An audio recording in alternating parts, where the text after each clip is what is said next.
I start from the supposition that the world is topsy-turvy, that things are all wrong, that the wrong people are in jail and the wrong people are out of jail, that the wrong people are in power and the wrong people are out of power, that the wealth is distributed in this country and the world in such a way as not simply to require small reform, but to require a drastic reallocation of wealth. I start from the supposition that we don't have to say too much about this because all we have to do is think about the state of the world today and realize that things are all upside down. Now, if you don't think, if you just listen to TV and read scholarly things, you actually begin to think that things are not so bad, or that just little things are wrong. But you have to get a little detached and then come back and look at the world, and you are horrified.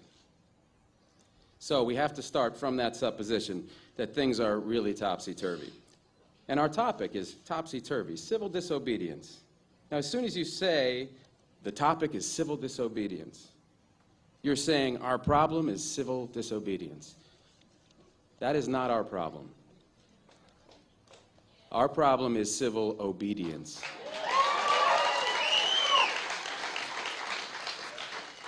Our problem is the numbers of people all over the world who have obeyed the dictates of the leaders of their government and have gone to war. And millions have been killed because of this obedience. We recognize this for Nazi Germany.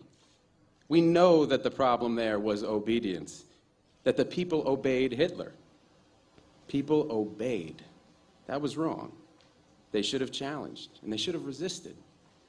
And if we were only there, we would have showed them. Even in Stalin's Russia, we can understand that. People are obedient. All these herd-like people. Remember those bad old days when people were exploited by feudalism? Everything was terrible in the Middle Ages. But now we have Western civilization, the rule of law. The rule of law has regularized and maximized the injustice that existed before the rule of law. That is what the rule of law has done. When in all the nations of the world, the rule of law is the darling of the leaders and the plague of the people, we ought to begin to recognize this. We have to transcend these national boundaries in our thinking. Nixon and Brezhnev have much more in common with one another than we have with Nixon.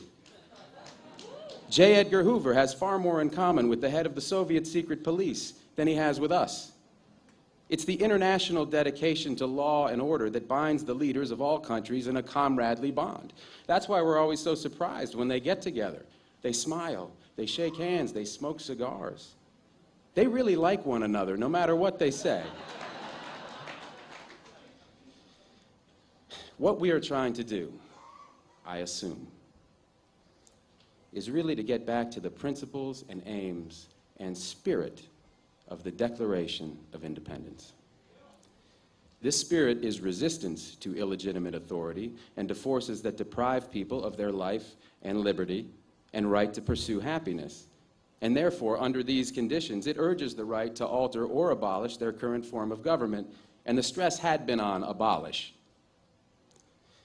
But to establish the principles of the Declaration of Independence, we're going to need to go outside the law, to stop obeying the laws that demand killing or that allocate wealth the way it's been done, or that put people in jail for petty technical offenses and keep other people out of jail for enormous crimes.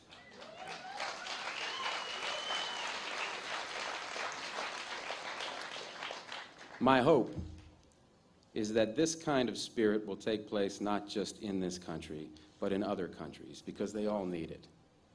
People in all countries need the spirit of disobedience to the state, which is not a metaphysical thing, but a thing of force and wealth. And we need a kind of declaration of interdependence among people in all countries of the world who are striving for the same thing.